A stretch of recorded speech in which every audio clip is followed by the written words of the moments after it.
जी हाँ दोस्तों, नमस्कार। तो सबसे पहले मैं अपने सभी विद्वान साथियों को, विषय बहनों को, सभी जो हमारे कॉम्पिटिटिव एग्जाम की तैयारियां कर रहे हैं, उन सभी मित्रों को जितेंद्र क्लासेस की ऑनलाइन कक्षा की तरफ से और मैं अपनी तरफ से आप सभी लोगों को बहुत बहुत तहे दिल से स्वागत करता हूँ। आइए विद्यार्थीगण, आपका जो बहुत ही चर्चित बिंदु है हिंदी व्याकरण का, यानी संधि स्टार्ट हो चुकी है और व्यंजन संधि चल रहा है। वो प्रश्न लेकर आ रहा हूँ विद्यार्थीगण, जो ज़्यादातर एग्जाम में पूछे जाते हैं। फर्जी चीज़ों को नहीं रखता हूँ, आपको पता है, और वीडियो जाकर देखिएगा, मजा आएगा, तहलका मचाओगे, मेरी गारंटी विद्यार्थीगण, जो ज़्यादातर जगह आप नहीं पाओगे। तो कंसेप्ट वाइज चीज़ें यदि सीखना है तो जितेंद्र सर के साथ जुड़िए। याद रखिएगा, हमेशा और हमेशा सफलता के दरवाजे आपके लिए खुले मिलेंगे, लेकिन कब? जब आप कंसेप्ट वाइज पढ़ेंगे विद्यार्थीगण। मेरा एक ही फंडा है, ट्रिकी बेस पे विद्यार्थीगण, मेरे बस की बात नहीं है, ना तो मेरा ये कोई उद्देश्य है कि हम अपने ही घर परिवार में अपने ही विद्वान साथी और विषय बहनों के साथ कुछ ऐसे बिंदु दें ताकि उनको इसका खामियाजा भुगतना पड़े। इन चीज़ों से मैं बहुत दूर रहता हूँ।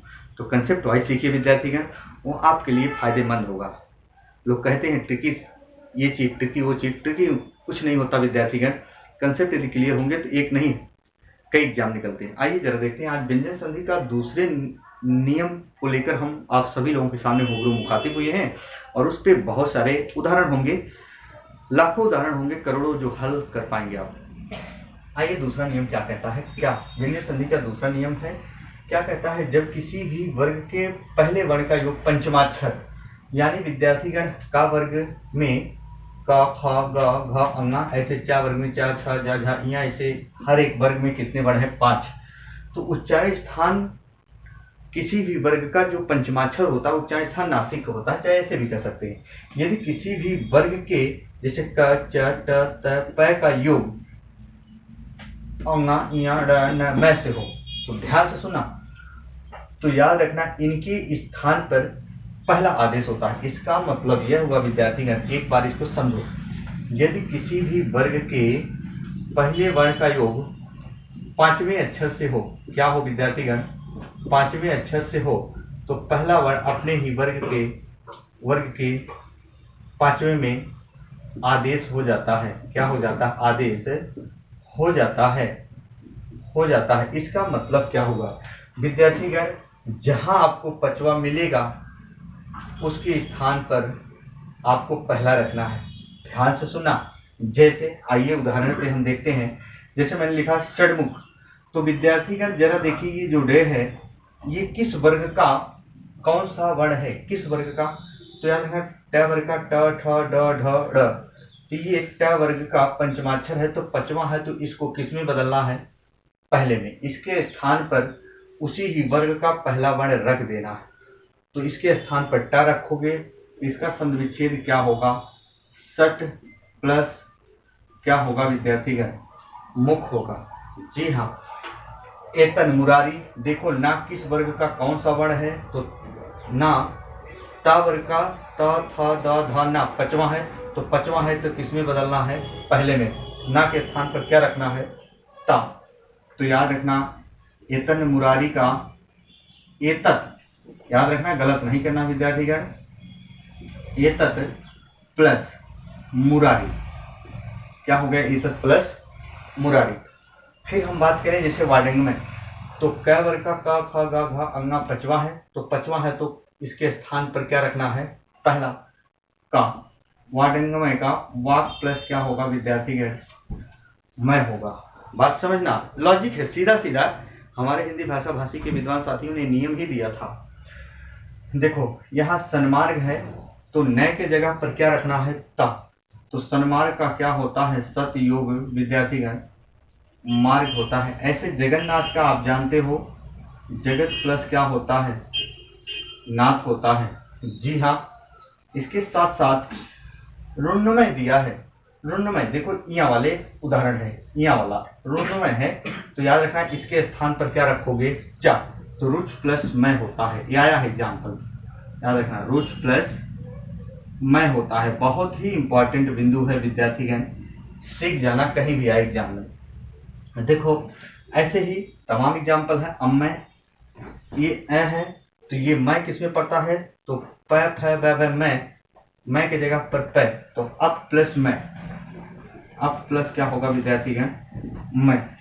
ऐसे ही सन्नारी का न की जगह पर तय, तो सत योग क्या होगा, नारी होगा। ऐसे चिन्मय, चित योग क्या होगा विद्यार्थीगण, मैं। ऐसे विद्यार्थीगण आपने देखा, इसका मतलब क्या हुआ, ध्यान से सुनना। जो आप पहली वीडियो देखे होंगे, पहला नियम, और जो दूसरी वीडियो आप ये देख रहे हो आज, यानी दूसरा नियम, यदि इनको हम एक में मिला कर दें, यदि जो विद्यार्थीगण पूरा वीडियो देखे होंगे तो उनके समझ में आ जाएगा विद्यार्थीगण, परेशान होने की जरूरत नहीं। यानी किसी भी वर्ग के यदि किसी भी वर्ग के पहले वर्ण का योग तीसरे या पांचवें से होता है, तो तीसरा आए या पांचवा आए तो इसके स्थान पर उसी ही वर्ग का पहला वर्ण रख देना। बात समझना, यदि किसी भी वर्ग का कचटतप किसी भी वर्ग का पहला वर्ण का योग यदि तीसरे या पांचवें से हो, तो याद रखना, ये तीसरा हो तो पांचवा हो तो इसके स्थान पर उसी ही वर्ग का पहला वर्ण रख देना है। अब गलतियां नहीं करोगे विद्यार्थीगण। एक बार आप स्क्रीनशॉट लीजिए इसका।